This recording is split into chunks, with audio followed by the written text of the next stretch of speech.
Ton Shri Gurudev Datta, Shri Swami Samarth. तुम्हा सर्वांचं आपल्या स्वामी शक्ती या चॅनल मध्ये मनापासून स्वागत आहे। स्वामी तुम्हा सर्वांच्या सर्व चांगल्या इच्छा पूर्ण करोत एवढीच स्वामींच्या चरणी प्रार्थना करते आणि आपल्या आजच्या या नवीन आणि सुंदर व्हिडिओला पुन्हा एकदा नव्याने सुरुवात करते। भक्तांनो, काल लक्ष्मी पूजन होतं बघा, अत्यंत महत्त्वाचा दिवस। खरं तर वर्षभरात येणारा हा सगळ्यात विशेष दिवस असतो, जो माता लक्ष्मीला प्रसन्न करण्यासाठी, माता लक्ष्मीला आपल्या घरामध्ये आकर्षित करण्यासाठी, माता लक्ष्मीला आपल्या घरामध्ये स्थिर करण्यासाठी सर्वात महत्त्वाचा दिवस मानला जातो। काल प्रत्येकाच्या घरोघरी माता लक्ष्मीचं पूजन हे नक्कीच झालं असेल। बऱ्याच कमेंट्स आहेत की ताई, आम्ही जी पूजा केलेली आहे किंवा जे पूजेची मांडणी केलेली आहे ती आता उचलावी कशी, आम्ही जी काही पूजा मांडलेली आहे त्याचं उद्यापन कसं करावं, ज्या पूजेमध्ये आम्ही कलश मांडलेला आहे त्या कळसाचं काय करावं, तांदळाचं काय करावं, मूर्तीचं काय करावं। तर आजच्या या व्हिडिओमध्ये मी तुम्हाला तुमच्या मनात असणाऱ्या सर्व प्रश्नांची उत्तरं देणार आहे। आपल्याला उद्यापन कशा पद्धतीने करायचं आहे, त्या पूजेमध्ये मांडलेलं जे काही साहित्य आहे या साहित्याचं पुढे आपल्याला काय करायचं आहे, हे सगळं काही जाणून घेण्यासाठी आपला आजचा हा व्हिडिओ शेवटपर्यंत पहा। आणि जे कोणी आपल्या चॅनलवरती नवीन असेल त्यांनी लगेचच आपल्या चॅनलला सबस्क्राईब करा, कारण तुम्ही आपला चॅनल सबस्क्राईब केल्यामुळे मी पुढचे जे व्हिडिओ बनवेन ते सर्वात आधी तुम्हा सर्वांपर्यंत पोहोचतील। तर चला सुरुवात करूयात आपण आजच्या या नवीन आणि सुंदर व्हिडिओला। सगळ्यात पहिले मी तुम्हाला सांगते, प्रत्येकाने खरं तर प्रत्येकाला जी आपण लक्ष्मीचं पूजन केलेलं आहे त्या लक्ष्मीच्या पूजनामध्ये मंगल कलश स्थापित करायचा होता। बघा, कुठलीही पूजा सेवा असेल त्यात आपण कलश स्थापन करतो। कलशाशिवाय कुठलीच पूजा जी आहे ही पूजा फळीस जात नाही, म्हणजे पूर्णत्वास जात नाही। जेव्हा कळस मांडतो तेव्हाच ती जी काही पूजा असेल त्या पूजेचा लाभ आपल्याला होतो। आता जर तुम्ही मंगल कलश स्थापन केलेला असेल तर काय करायचं आहे, समजा तुम्ही देवघरातील कलश तिथे ठेवलेला असेल तर तो कळस तुम्हाला उचलायचा आहे आणि देवघरामध्ये ठेवून द्यायचा आहे। त्यातलं पाणी जे आहे ते एखाद्या झाडाला घालायचं आहे, नवीन पाणी तुम्हाला त्याच्यामध्ये घालायचं आहे। त्यामध्ये टाकलेली सुपारी आणि जो पैसा आहे तो पुन्हा तुम्हाला तोच टाकायचा आहे, ठीक आहे।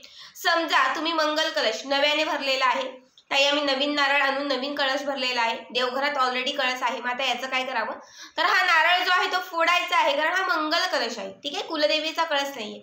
त्यामुळे हा नारळ तुम्हाला फोडायचा आहे आणि त्याचा प्रसाद बनवून घरातील सर्व सदस्यांना द्यायचा आहे, तुम्हाला स्वतःलाही खायचा आहे। यामध्ये टाकलेले जे सुपारी आणि पैसा आहे हे तुम्ही तुळशीजवळ ठेवू शकतात किंवा मग तुम्ही दुसऱ्या एखाद्या पूजेसाठी वापरलात तरीही चालेल। मात्र या कळसात घातलेले जे पाणी आहे ते तुळस सोडून दुसऱ्या कुठल्याही झाडाला घालायचं आहे। सगळ्यात आधी जेव्हा तुम्ही यातून नारळ बाहेर काढाल आणि या तांब्यामध्ये जे पाणी असेल ते घरातील संपूर्ण 4 कोपरे आहेत किंवा घरातील संपूर्ण जो भाग आहे तिथे तुम्हाला थोडं थोडं शिंपडायचं आहे आणि त्यानंतर मग हे जे पाणी आहे ते बाहेर नेऊन झाडांना तुम्हाला घालायचं आहे। यानंतरची दुसरी गोष्ट आहे विड्याची पानं। जर तुम्ही विड्याची किंवा आंब्याची पानं ठेवली असतील तर ही विड्याची आणि आंब्याची जी पानं आहेत ही तुम्हाला निर्माल्यामध्ये टाकून द्यायची आहेत। तिसरी गोष्ट आहे ती म्हणजे इंद्र, कुबेर किंवा गणपती बाप्पांची सुपारी। बघा, आपल्याला कालच्या दिवशी इंद्रदेवांची पूजा करायची होती, कुबेर देवांची पूजा करायची होती आणि गणपती बाप्पांची करायची होती। ज्यांच्याकडे मूर्ती नाही त्या प्रत्येकाने नक्कीच सुपाऱ्या मांडल्या असतील तर तुम्हाला काय करायचं आहे, प्रत्येक सुपारी एखाद्या प्लास्टिकच्या पिशवीत किंवा मग एका कागदावर एक कागदावरती ठेवायची आणि त्या प्रत्येक कागदावरती तुम्हाला लिहायचं आहे इंद्र, कुबेर आणि गणपती।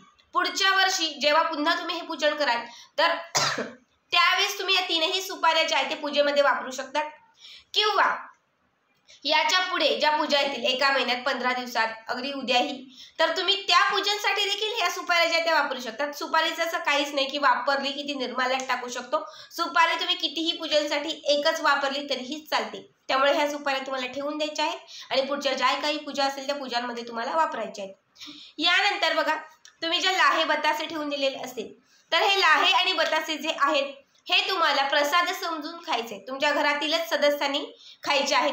बाहेरच्या सदस्यांना शक्यतो नका देऊ, कारण ही लक्ष्मीची जी सेवा आहे तिचा जो आशीर्वाद प्राप्त झालेला आहे तो घरातीलच सर्वांमध्ये राहू द्या। समजा ते जर राहणारे टिकणारे असेल तर डब्यामध्ये घालून ठेवा। एखाद्या यशस्वी कामासाठी जात असाल, कॉन्ट्रॅक्ट घेण्यासाठी जात असाल, परीक्षेसाठी जात असाल, नोकरीसाठी जात असाल, इंटरव्ह्यूसाठी जात असाल, मुलगी पाहण्यासाठी जात असाल तर अशा वेळेस हे बताशे आणि लाह्या तुम्हाला खायच्या आहेत आणि खाऊन घराच्या बाहेर निघायचं आहे। प्रत्येक गोष्टीत, प्रत्येक क्षेत्रात तुम्हाला यशाची प्राप्ती होईल। त्यानंतर 5वी गोष्ट आहे ती म्हणजे केरसुनी झाडू। प्रत्येकाने झाडूची पूजा ही नक्कीच केली असेल. तर तुम्हाला काय करायचं आहे, ही जी झाडू आहे ही झाडू आपल्याला किचनमध्ये झाडू मारण्यासाठी, घरामध्ये झाडू म्हणजे मारण्यासाठी तुम्हाला वापरायची. घरातील जो केरकचरा आहे ते याच झाडूने तुम्हाला काढायचा आहे. पण आपली झाडू कुणालाच द्यायची नाही, कारण ही आपल्या घरातील लक्ष्मी आहे, ती दुसऱ्याच्या घरी अजिबात पाठवायची नाही. त्यानंतर जे तुम्ही कडधान्य, तांदूळ, डाळी, गहू जे काही तुम्ही धान्य ठेवलेले आहेत बघा, सुगडमध्ये तुम्ही जे धान्य ठेवले होते किंवा वाटीमध्ये, तर हे जे धान्य आहे हे पक्ष्यांना खाऊ घालू शकतात किंवा तुमचा जो ऑलरेडी धान्याचा साठा आहे त्या धान्यांच्या साठ्यामध्ये तुम्हाला हे ठेवून द्यायचे. यानंतर तुम्ही जी मूर्ती घेतलेली असेल, म्हणजे गणपती बाप्पांची मूर्ती असेल किंवा माता लक्ष्मीची मूर्ती असेल, श्रीयंत्र असेल, तर हे सर्व तुम्हाला तुमच्या देवघरामध्ये त्यांची जी मूळ जागा होती तर त्या मूळ जागी तुम्हाला ठेवून द्यायची आहे. तुम्ही जर मातीची मूर्ती घेतलेली असेल तर ती तुम्हाला तिजोरीमध्ये ठेवून द्यायची आहे. जर तुम्ही चांदीचा शिक्का घेतला असेल, चांदीचा शिक्का बघा आपण लक्ष्मीपूजनाला घेतो, तर तो चांदीचा शिक्का जर तुम्ही घेतला असेल तर तोही तुम्हाला एकतर देवघरामध्ये ठेवायचा आहे किंवा तिजोरीमध्ये ठेवून द्यायचा आहे. जे आपण लाल रंगाचं कापड टाकलं होतं पूजेसाठी, ज्याच्यावरती पूजा मांडली होती, हे लाल रंगाचं कापड तुम्ही व्यवस्थित घडी घालून कपाटात ठेवून देऊ शकतात. पुढची कुठलीही पूजा असेल तर त्या पूजेसाठी किंवा पुढच्या वर्षी जेव्हा माता लक्ष्मीची ही पूजा कराल तर त्या पूजेसाठी देखील तुम्ही हे कापड जे आहे ते वापरू शकतात. यानंतर तुम्ही जर पोटली ठेवली असेल, तयार केलेली पोटली, ठीक आहे, म्हणजे त्या पोटलीमध्ये असंख्य वस्तू असतात, मी तुम्हाला मागे बऱ्याच व्हिडिओमध्ये सांगितलेल्या आहेत. अशी जर पोटली तुम्ही तयार करून ठेवली असेल तर ही पोटली तुम्हाला तिजोरीमध्ये ठेवून द्यायची आहे आणि प्रत्येक पौर्णिमेच्या दिवशी तुम्हाला ती तिजोरीतून बाहेर काढून माता लक्ष्मीच्या समोर ठेवून द्यायची आहे. यानंतर जर तुम्ही फुलं, आता प्रत्येकाने नक्कीच फुलं अर्पण केली असतील, तर ही फुलं देखील तुम्हाला निर्माल्यात टाकायची. सर्व फुलं काढून घ्यायची आहेत आणि हे काढून घेतलेली फुलं जी आहेत ती निर्माल्यामध्ये टाकून द्यायची आहेत. रोख रक्कम, नाणी, या ज्या काही गोष्टी म्हणजे पैसे तुम्ही जे लक्ष्मीपूजनासाठी माता लक्ष्मीच्या समोर ठेवून दिले होते, तर हे सर्व पैसे, चिल्लर, नाणी जे काही आहे तुमच्या कडक नोटा, ते सर्व उचलायचं आहे आणि तिजोरीमध्ये नेऊन ठेवायचं आहे. जेव्हा तुम्हाला त्याचं काम लागेल तुम्ही त्याचं काही घेऊ शकतात, खरेदी करू शकतात, कुठेही तुम्ही त्याचं म्हणजे ते जे पैसे आहेत ते वापरू शकतात, चालेल. फक्त शक्यतो आजच्या दिवशी तुम्ही हे जे पैसे आहेत हे तिजोरीमध्ये ठेवून द्या. आजच्या दिवशी एकही रुपया काढू नका. उद्याच्या दिवशी तुम्हाला जे काही करायचं असेल ते तुम्ही करू शकता. यानंतर तुम्ही कुबेर यंत्र, श्रीयंत्र अशी कुठलीही यंत्र जर तुम्ही पूजेसाठी ठेवली असतील तर ही सर्व यंत्र जे आहे ते तुम्हाला देवघरामध्ये ठेवून द्यायचे. त्यांची जी मूळ जागा होती त्या मूळ जागी तुम्हाला देवघरामध्ये ठेवून द्यायची. तुम्ही जे तांदूळ घेतले होते ज्यावरती तुम्ही कळस ठेवला असेल किंवा मूर्ती ठेवली असेल तर ताई या तांदळाचं काय करावं, बऱ्याच कमेंट्स आहेत.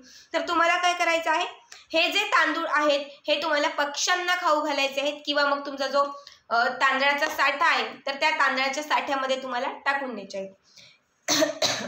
आता जे निर्माल्य आहे पूजेसाठी वापरलेले जे निर्माल्य असेल हे निर्माल्य कुठे टाकायचं, काय करायचं, तर तुम्हाला आजच्याच दिवशी हे सर्व निर्माल्य जे आहे ते एका प्लास्टिकच्या पिशवीमध्ये भरायचं आहे आणि प्लास्टिकच्या पिशवीमध्ये भरून हे निर्माल्य तुम्हाला वडाच्या झाडाखाली किंवा पिंपळाच्या झाडाखाली किंवा एखाद्या शेतामध्ये तुम्हाला फेकून द्यायचं आहे. जर शेतही जवळ नसेल, वड आणि पिंपळही जवळ नसेल, वाहतं पाणी असेल तर वाहत्या पाण्यामध्ये तुम्हाला हे सोडून द्यायचं आहे. अशा पद्धतीने तुम्हाला ही पूजेची मांडणी जी आहे ती उचलायची आहे आणि या ठिकाणी तुम्हाला या गोष्टी ठेवून द्यायच्या आहेत. बघा, पूजा करणं जितकं महत्त्वाचं आहे तेवढंच महत्त्व त्याचं उद्यापन करणं, त्याची मांडणी उचलणं आहे. जेव्हा तुम्ही उद्यापन करणार आहात, प्रत्येक गोष्ट उचलणार आहात, तेव्हा थोडेसे तांदूळ हातामध्ये घेऊन थोडेसे तुम्हाला थोडेसे म्हणजे फुलाच्या पाकळ्या, गुलाबाच्या किंवा झेंडूच्या झाडाच्या थोड्याशा पाकळ्याने तांदूळ हातामध्ये घेऊन ते सर्व तांदूळ तुम्हाला अगोदर त्या मांडलेल्या पूजेवरती सोडायचे, मंत्र पुष्पांजली म्हणायची आहे आणि मग त्यानंतरच ही जी काही पूजा आहे ती पूजा तुम्हाला उचलायची आहे. दिवसभरात अगदी सकाळपासून रात्रीपर्यंत तुम्ही कधीही हे जे उद्यापन आहे ते करू शकता, त्याची मांडणी जी आहे ती उचलू शकतात. आता मी सकाळीच उचललेले आहे. जे लोक कामानिमित्त सकाळीच ऑफिसला बाहेर गेलेले असतील तर त्या प्रत्येकाने संध्याकाळी उचलली तरीही चालेल. मात्र ज्या काही गोष्टी तुम्हाला सांगितलेल्या आहेत त्या पद्धतीनेच तुम्हाला करायच्या आहेत. तर आजचा हा व्हिडिओ तुम्हाला कसा वाटला नक्की कमेंट करा आणि असेच पुढचे व्हिडिओ पाहण्यासाठी आपल्या चॅनलला सबस्क्राईब करा. श्री स्वामी समर्थ. जय जय स्वामी समर्थ.